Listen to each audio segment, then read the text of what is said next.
ইমাম সাহেব দাঁড়ায় থাকবে, চিন্তা করবে পেছন থেকে হয়তো আমার একটু স্মরণ করায় দিবে।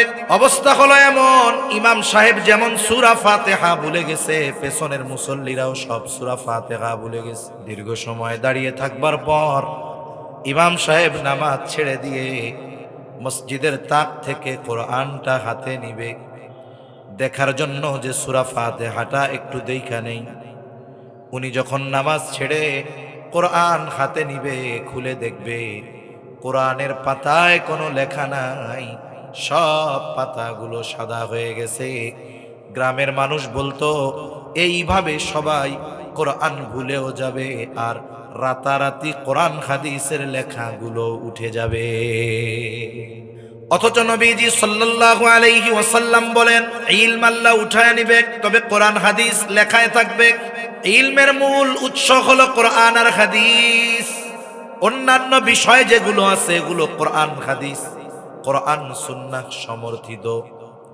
তাহলে আল্লাহ ইলম কিভাবে উঠায় নিবে? হাদিস থেকে আমরা জানি নবীজি সাল্লাল্লাহু আলাইহি ওয়াসাল্লাম ইলম আল্লাহ কোন প্রক্রিয়ায় উঠিয়ে নিবেন সেটাও আমাদেরকে জানিয়ে দিয়েছে। قال رسول الله صلى الله عليه وسلم لا تقوم الساعة حتى يقبض العلم। নবীজি সাল্লাল্লাহু আলাইহি ওয়াসাল্লাম বলেন, কিয়ামত ততক্ষণ হবে না যতক্ষণ ইলম উঠিয়ে না নেওয়া হবে।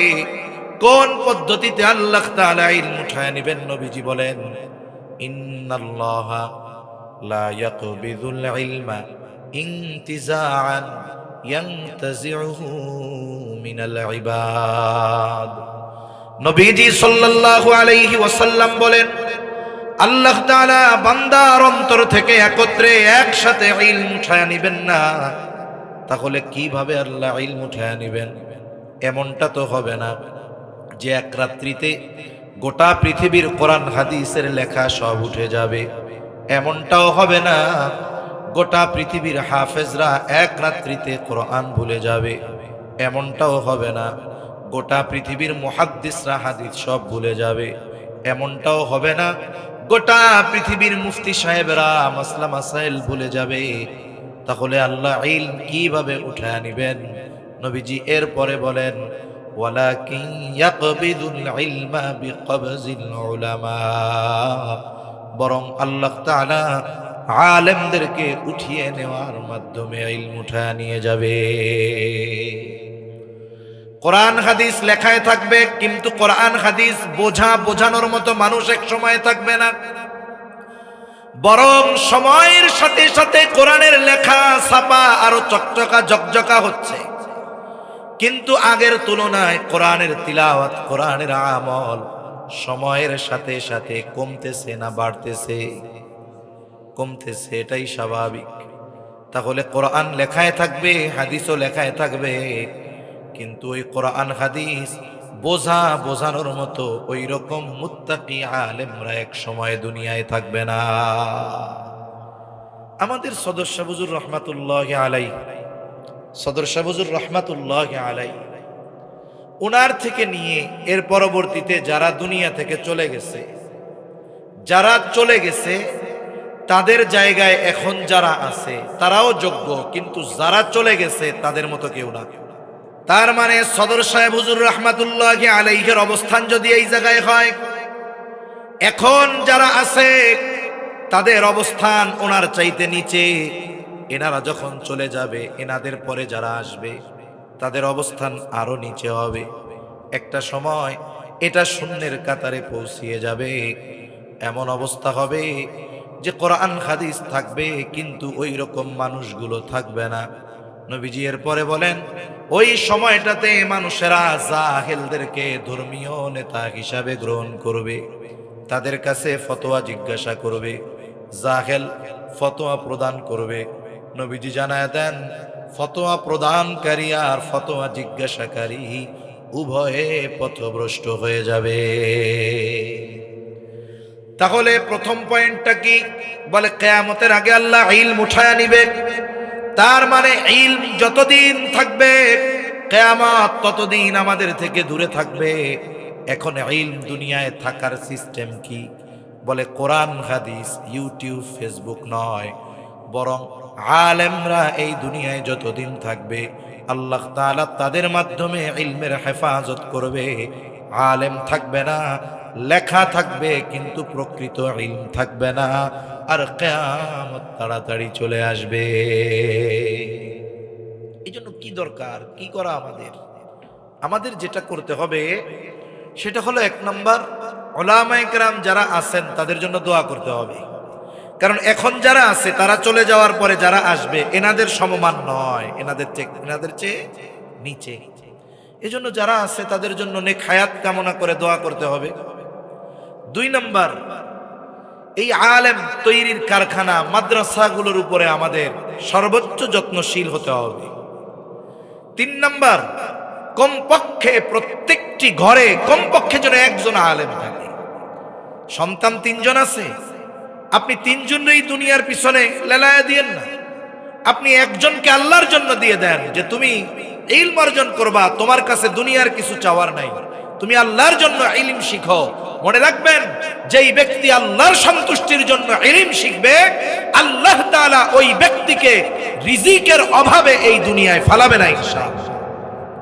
কিন্তু আল্লাহর জন্য শিখতে হবে। তাহলে কি হবে? এক একজন আলেম এক একটা এলাকার, এক একটা ঘরের, এক একটা মহল্লার অন্ধকার দূর করার মতো। এক ঘরে যদি 10 জন লোক থাকে, একটা রুমের মধ্যে যদি 10 জন লোক থাকে, আধার দূর করার জন্য 10টা লাইট দরকার হয় না, একটা হলেও হয়ে যায়। একটা আলেম যদি একটা ঘরে থাকে, সে তার ইলমের নূর, ঈমানের নূর দিয়ে ওই ঘরে যে পাপাচারের অন্ধকার সেটা সে দূর করতে পারে। এজন্য খোঁজ নিয়ে দেখবেন, যেই পরিবারে আলেম আছে ওই পরিবারের মানুষের আচার আচরণ একরকম, যেই পরিবারে আলেম নাই ওই পরিবারের লোকদের আচার আচরণ আর এক রকম। যদি কোনো ব্যক্তি দুনিয়ার লাইনে সর্বোচ্চ ক্ষমতাধর হয়, তার সন্তান, ভাই, বাবা, এরা যদি কেউ আলেম থাকে, ওই প্রভাবশালী ব্যক্তির আচরণের মধ্যে ওই বিষয়ের প্রভাব পড়ে। সে উলামায়ে কেরামকে রেসপেক্ট করে, মহব্বত করে, ভালোবাসে, যদিও সে আলেম না। বলে এর প্রভাব আসলো কোত্থেকে? হয়তো তার সন্তান আলেম, নয়তো তার বাবা আলেম, নয়তো তার ভাই আলেম। এই যে ঘরে একজন আলেম থাকার কারণে ওই ইলমের প্রভাব তার মধ্যে পড়ে। তাহলে নবীজি বলেন, কিয়ামতের আগে ইলম আল্লাহ উঠায় নেবেন। 2 নম্বর, নবীজি সাল্লাল্লাহু আলাইহি ওয়াসাল্লাম বলেন, ওয়া তাকসুরাজ জালাজিলু, কিয়ামতের আগে জালজালা বাড়বে। নবীজি বলেন, কিয়ামত ততক্ষণ হবে না যতক্ষণ জালজালা, ভূমিকম্প না বাড়বে।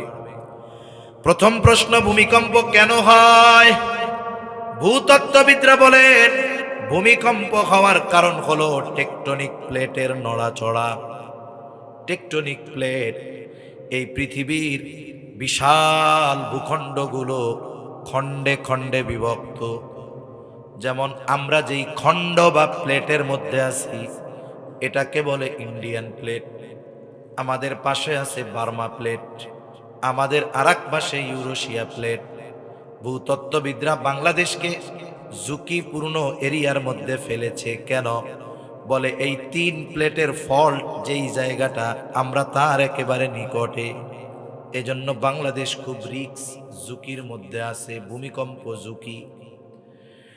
এই প্লেটগুলো নড়াচড়া করে, জমিনটা নড়াচড়া করে। আল্লাহ তাআলা পাহাড় সৃষ্টি করেছেন, জমিনের পেরেক হিসাবে আল্লাহ তাআলা পাহাড় সৃষ্টি করছেন। এখন এরপরেও নড়াচড়া করে, হালকা মৃদু নড়াচড়া করে। বিজ্ঞান বলে দৈনিক পৃথিবীতে 50,000-এর উপরে ভূমিকম্প হয়। কত হাজার? 50,000-এর উপরে ভূমিকম্প হয়। তবে ভূমিকম্পের এই মাত্রা কম থাকার কারণে দুনিয়ার মানুষ এগুলো অনুভব করে না। তবে মাঝে মধ্যে যখন নড়াচড়াটা একটু বেশি হয়, তখন মানুষ অনুভব করতে পারে। তাহলে বিজ্ঞানকে যদি জিজ্ঞাসা করা হয়, ভূতত্ত্ববিদরা জবাব দিবে টেকটনিক প্লেটের নড়াচড়ার কারণে ভূমিকম্প হয়। আমরা যদি এখন জিজ্ঞাসা করি, এই যে টেকটনিক প্লেট নড়ে চড়ে কেন, কারণটা কি, আমাদেরকে তারা একটা বুঝ দিয়ে দিবে। কি বুঝ? সবচাইতে সহজ বুঝ হলো জলবায়ুর পরিবর্তনের কারণে এটা হচ্ছে। আরেকজন বলবে উত্তর মেরুর বরফগুলো জমতেছে এই জন্য। এখন আসেন, এই ভূমিকম্প হলো স্থলে সংগঠিত বড় ধরনের একটি বিপর্যয়, মুসিবত। এখন এই বিপর্যয় মুসিবত হওয়ার কোনো কারণ কোরআন হাদিসের মধ্যে আছে কিনা এটাও আমরা একটু জানি। ভূমিকম্প জমিনে সংগঠিত একটি মুসিবত, এটা হওয়ার কোনো কারণ কোরআন হাদিসে আছে কি? আল্লাহ তাআলা বলেন, ظهر الفساد في البر والبحر بما كسبت أيدي الناس। আল্লাহ তাআলা বলেন, পানিতে স্থলে যত ধরনের বিপর্যয় সংগঠিত হয় সব মানুষের হাতের কামাই। পানিতে কি মুসিবত হয়? পানিতে হয় সিডর, আইলা, লাইলা, সুনামি, জলোচ্ছ্বাস, এগুলো হলো পানিতে সংগঠিত বিপর্যয়। স্থলে কি হয়? স্থলে হয় ভূমিকম্প, ভূমিধস, অতিবৃষ্টি, অনাবৃষ্টি, এগুলো হয় স্থলে, অতি খরা। তাহলে আসেন, এগুলো হওয়ার কারণ কি? আল্লাহ তাআলা বলেন, এগুলো সংগঠিত হওয়ার কারণ হলো মানুষের পাপ।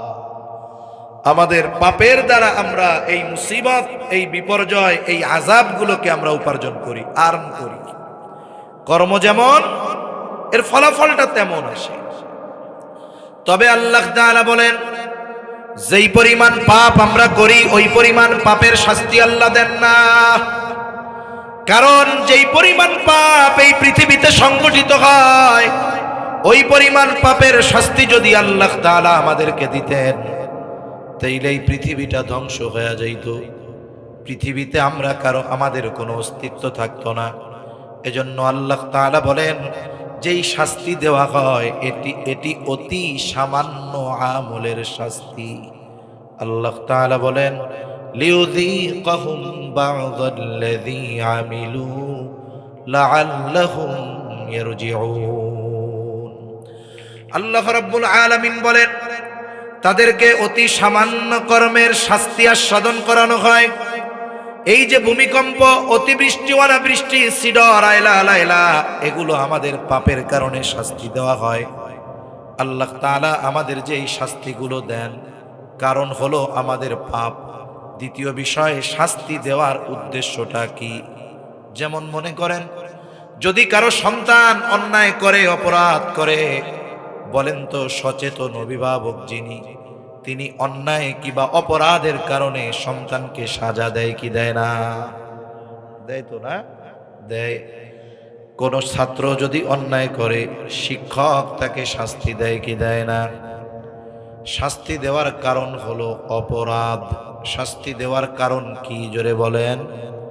এখন যদি শাস্তি দেওয়ার পরে আবার ওই অপরাধ সন্তান করে অথবা শিক্ষক ছাত্রকে, বাবা সন্তানকে আগের চাইতে কঠিন শাস্তি দিবে কি দিবে না? বলবে, তোমারে অপরাধের কারণে এই শাস্তি দিলাম, আবার এই অপরাধ তুমি করতেছ। আগে যেই মাত্রা ছিল শাস্তির, পরবর্তীতে শাস্তির মাত্রা আরো বাড়বে।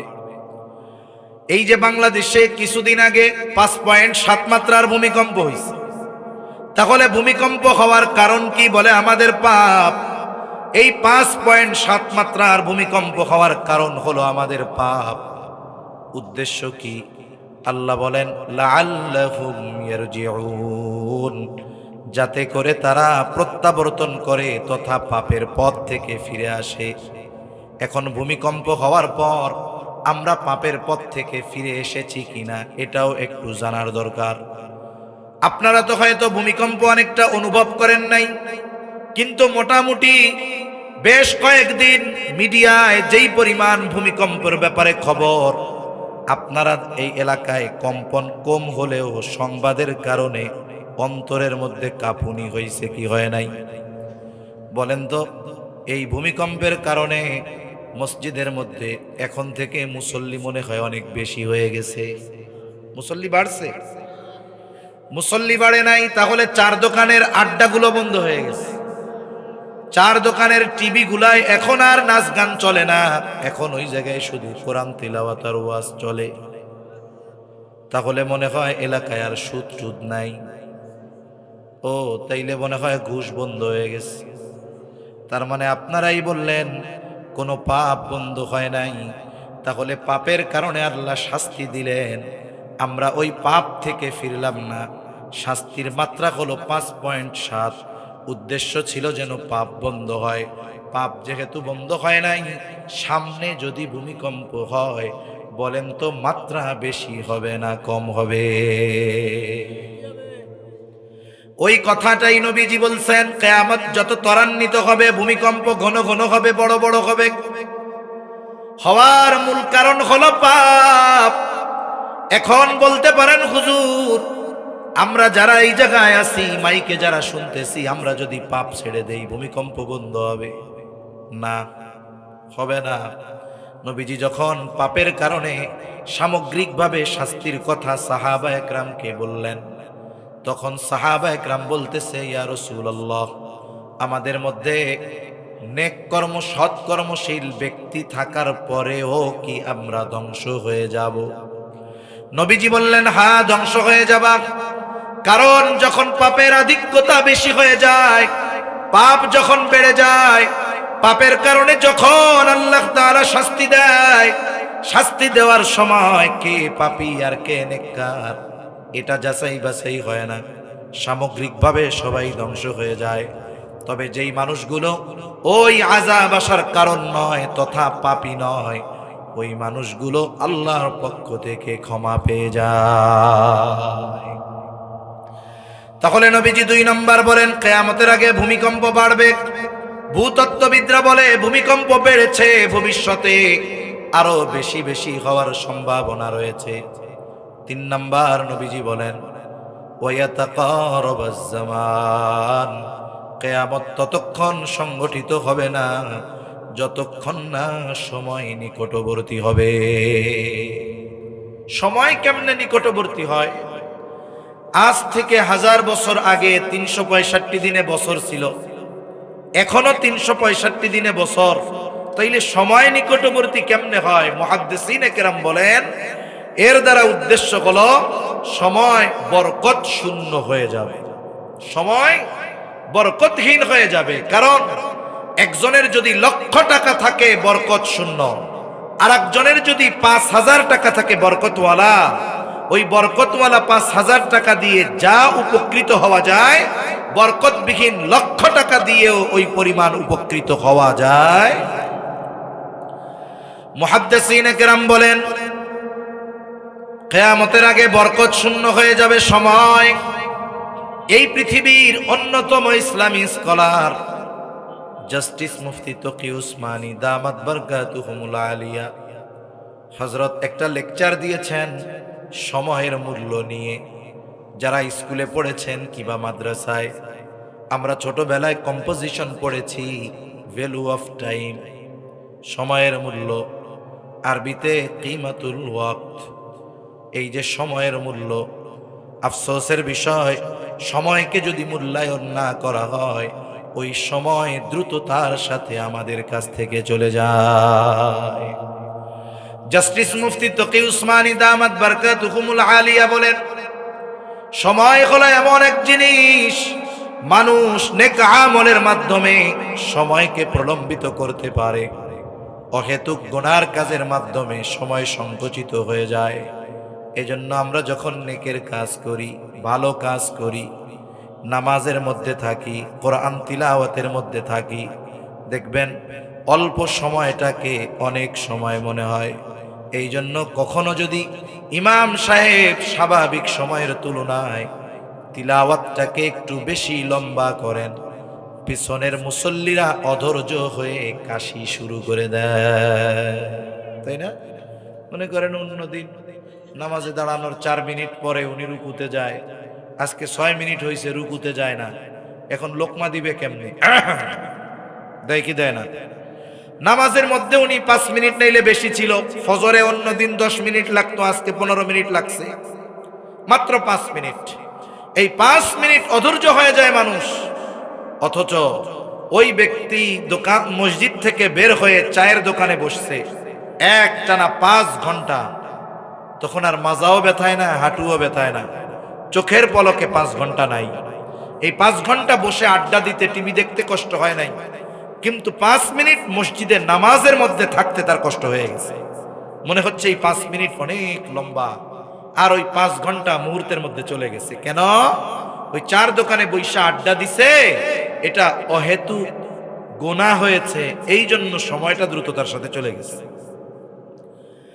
হায়াতের মূল্য অনেক দামি, অনেক দামি এই হায়াতের মূল্য এত, গোটা দুনিয়ায় আমাকে আপনাকে আল্লাহ তাআলা যত দামি নেয়ামত দিয়েছেন, এর মধ্যে অন্যতম দামি নেয়ামত হলো হায়াত। অথচ মানুষ বেঁচে থাকতে এই হায়াতের মূল্য বোঝে না, মারা যাবার পরে সবাই বুঝবে, কিন্তু করার কিছু থাকবে না। মানুষ মারা যাবার পরে কথা বলে, নবীজি সাল্লাল্লাহু আলাইহি ওয়াসাল্লাম বলেছেন, তবে দুনিয়ার মানুষ ওই মৃত ব্যক্তির কথা শুনতে পায় না। যদি শুনতে পাইতো তাইলে ভয়ে দাফন কাফন বাদ দিয়ে দিত। তবে ওই মৃত ব্যক্তি যেই কথা বলে, দুনিয়ার কেউ না শুনলেও শোনে কে? আল্লাহ তাআলা শুনেন। মৃত ব্যক্তিরা কি কথা বলে, তাদের মধ্যে যারা দুনিয়ার হায়াতে নেক কাজ করে নাই, ভালো কাজ করে নাই, আল্লাহ তাআলা সম্পদ দিয়েছিল কিন্তু দান সাদাকা করে নাই, ওই লোকগুলো মারা যাবার পর আল্লাহ তাআলার কাছে ফরিয়াদ করে আর বলে, ফায়াকুলা রব্বি লাউলা আখখারতানি ইলা আজালিন করিব ফাআসাদদাক ওয়া আকুম মিনাস সালিহিন। ওই লোকগুলো বলে, ও রব, যদি আমাকে পুনরায় আবার একটু অবকাশ দিতেন, অর্থাৎ যদি আবার একটু দুনিয়ায় যাওয়ার সুযোগ দিতেন, ও রব, সম্পদ ছিল কিন্তু বিগত হায়াতে এই সম্পদগুলো আমি সাদকা করি নাই, সময় ছিল তবে সময়টাকে কাজে লাগিয়ে আমি ভালো কাজ, নেকের কাজ করি নাই, এবার যদি একটু অবকাশ দিতেন, তার মানে দুনিয়ায় যাওয়ার সুযোগ যদি আমাকে দিতেন, ফাআসাদদাক, এইবার গিয়ে আমি সাদকা করতাম, ওয়া আকুম মিনাস সালিহিন, আমি সৎ কর্মশীলদের অন্তর্ভুক্ত হয়ে যাইতাম। বলুন তো, যত আবেগ আর দরদ নিয়ে আল্লাহ তাআলার কাছে একটু হায়াত কামনা করুক না কেন, আল্লাহ তাআলা ওই ব্যক্তিকে একটা সেকেন্ডের জন্য পুনরায় দুনিয়ায় আসতে দিবে নাকি? তাহলে যেই হায়াতের এত দাম, ওই হায়াত এখন আমাদের আছে, যদি না থাকতো তাইলে তো আর বেঁচে থাকতে পারতাম না। কিন্তু আফসোস, এই হায়াতের কদর আমরা করলাম না। কেউ চায়ের দোকানে, কেউ মোবাইলে, কেউ অনর্থক মজলিসের মধ্যে হায়াতটাকে নষ্ট করে দিচ্ছি। অথচ কারো যদি হায়াত ফুরিয়ে যায়, গোটা পৃথিবীর সব সম্পদ দিয়ে একটা সেকেন্ড হায়াত কেনা যাবে নাকি? জোরে বলেন, যাবে নাকি?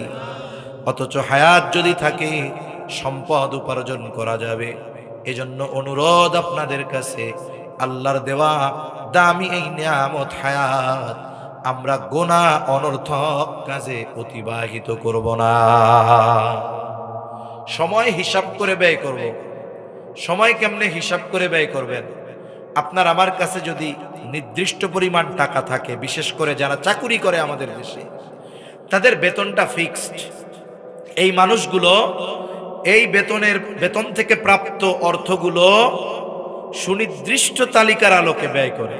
ওনারা মন চাইলেই আনলিমিটেড ব্যয় করে না, কারণ ওনার হিসাব যে আমার এই 15,000, 20,000, 30,000 টাকা দিয়ে 30 দিন চলতে হবে। ওনার দৈনিক একটা খরচের লিমিটেশন থাকে, যাতে করে ওই পর্যন্ত উনি পৌঁছাতে পারেন। বলেন তো, আমাদের হায়াত নির্দিষ্ট? আল্লাহর পক্ষ থেকে হায়াত অনির্দিষ্ট নয়, হায়াত নির্দিষ্ট, তবে সেটা আমাদের অজানা। এখন এই হায়াত আমরা ব্যয় করব কেমনে? হিসাব করে। আমি যেইখানেই সময় ব্যয় করব, আমার চিন্তা থাকবে আমি 1 ঘন্টা এই জায়গায় বসবো, আমার আখেরাতের কি লাভ?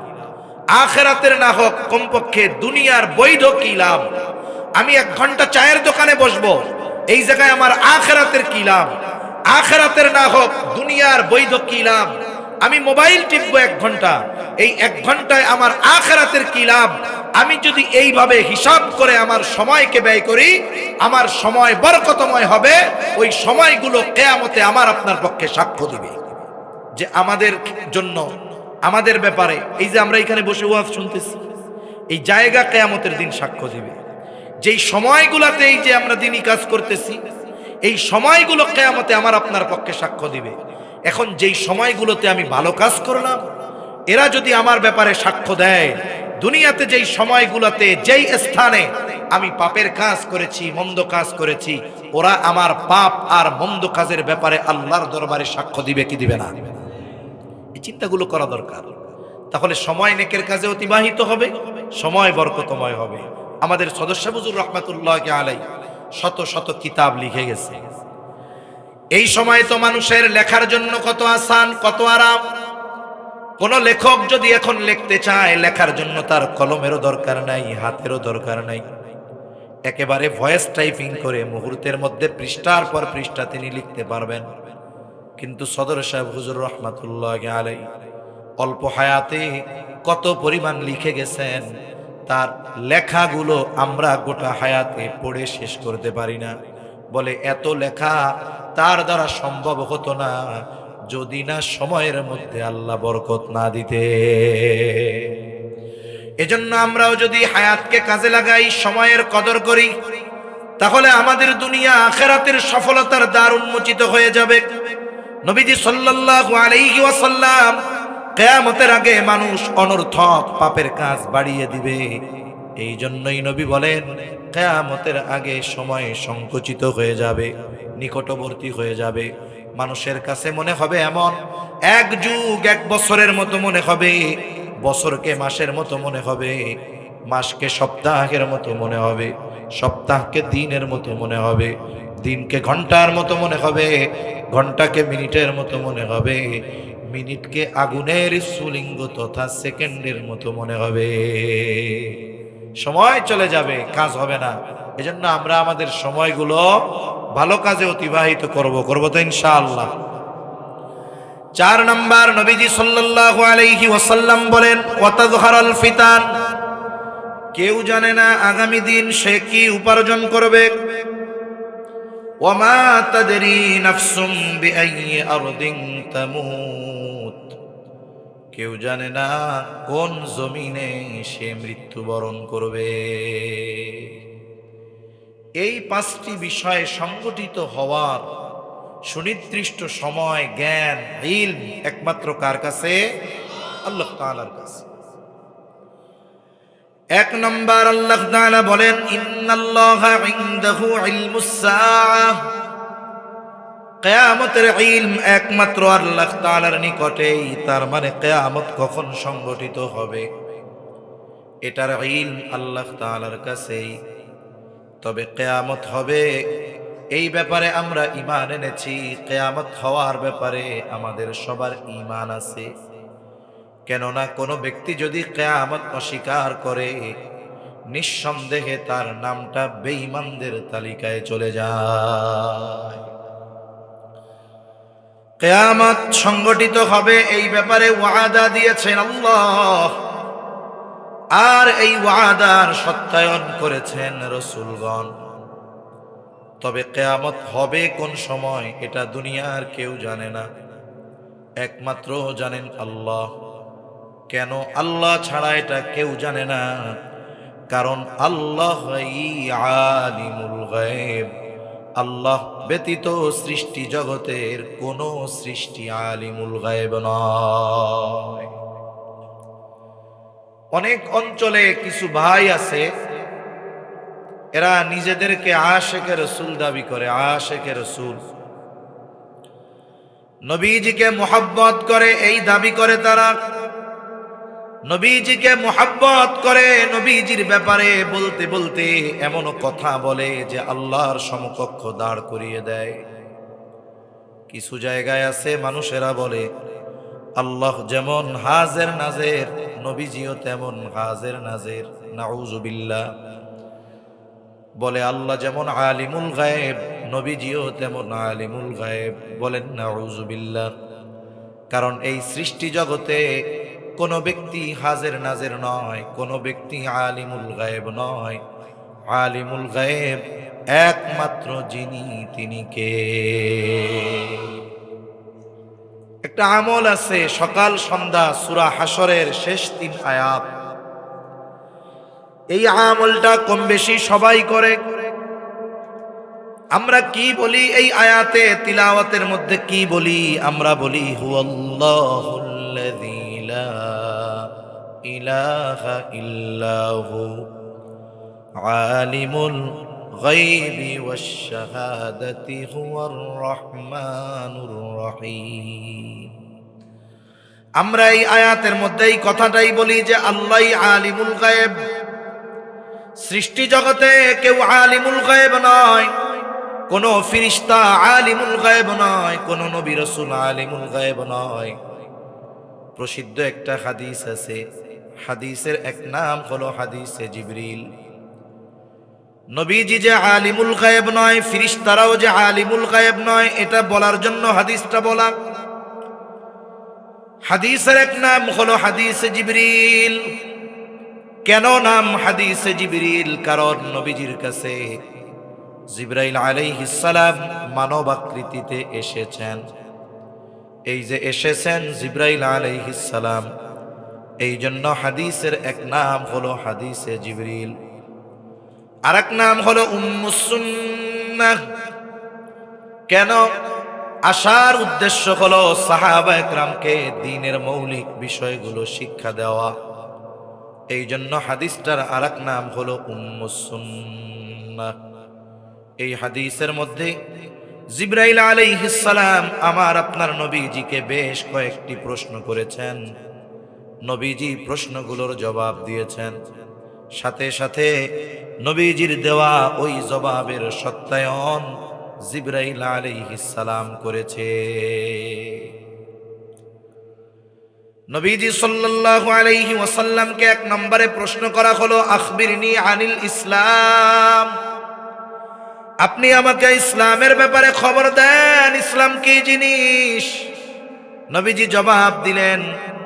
2 নম্বরে জিজ্ঞাসা করা হলো আখবিরনি আনিল ঈমান, আপনি আমাকে বলেন ঈমান কি জিনিস? নবীজি জবাব দিলেন।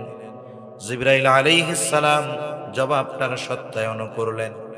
3 নম্বর প্রশ্ন করা হলো আখবিরনি আনিল ইহসান, আপনি আমাকে ইহসানের ব্যাপারে খবর দেন, ইহসান কি জিনিস? নবীজি এইটারও জবাব দিলেন। জিবরাইল আলাইহিস সালাম নবীজির দেওয়া জবাবের সত্যায়ন করলেন। 4 নম্বরে প্রশ্ন করলেন আখবিরনি আনিস সাআহ, আপনি আমাকে কিয়ামতের ব্যাপারে খবর দেন, কিয়ামত কখন হবে?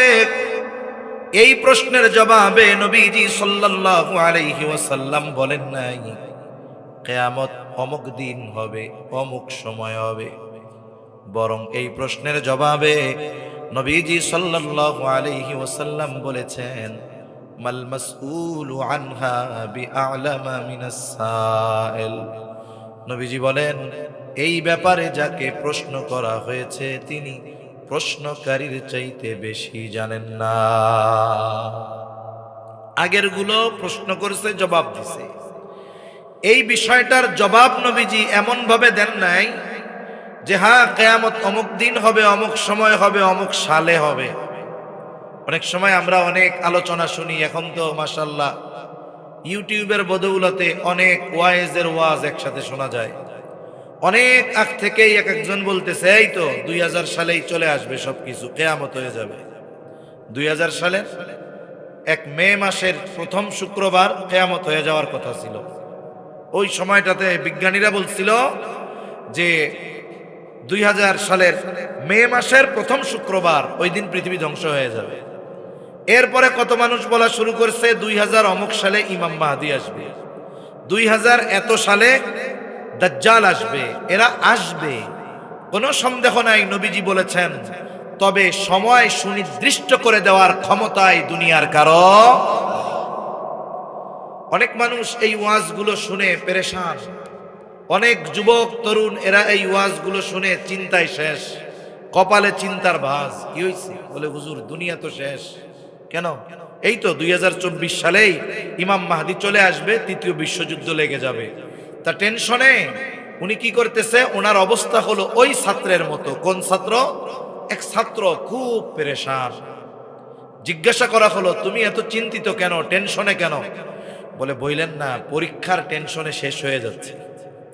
তা পরীক্ষার টেনশনে তোমার শেষ হওয়ার দরকার নাই, তুমি তো লেখাপড়া করবে না।